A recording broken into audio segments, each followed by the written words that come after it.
ଆପଣ ପ୍ରତ୍ୟୁଷର କାହିଁକି କିଡନାପ କଲେ? ଆପଣ ପ୍ରତ୍ୟୁଷଙ୍କୁ କାହିଁକି କିଡନାପ କରିଛନ୍ତି? କିଏ ତମମାନେ? ତୁମମାନେ ସବୁ କିଏ? ଦେଖେଇକି କହୁଛ କିଏ ତମମାନେ? କୁହ, କିଏ ତମେମାନେ? ମୋ ପ୍ରତ୍ୟୁଷର କାହାନ୍ତି? ହଁ, ମୋ ପ୍ରତ୍ୟୁଷ କୋଉଠି ଅଛନ୍ତି? ସନ୍ଧ୍ୟା ମୁଁ ମୋ ନାଁ ତମ ପାଟିରେ ଧରନି। ଆଉ ତମେମାନେ ସବୁ କହୁଛ ଗୋଟେ ଗୋଟେ ଅପବାଦ।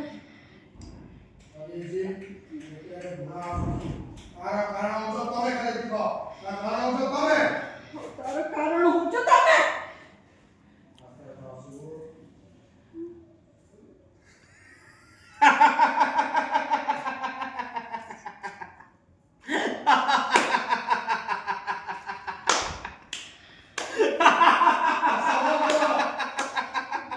ହସ ବନ୍ଦ କର। ଆଉ କୁହ, ମୋ ପ୍ରତ୍ୟୁଷ କୋଉଠି ଅଛନ୍ତି? ନହେଲେ ମୁଁ ତମକୁ ମାରିଦେବି।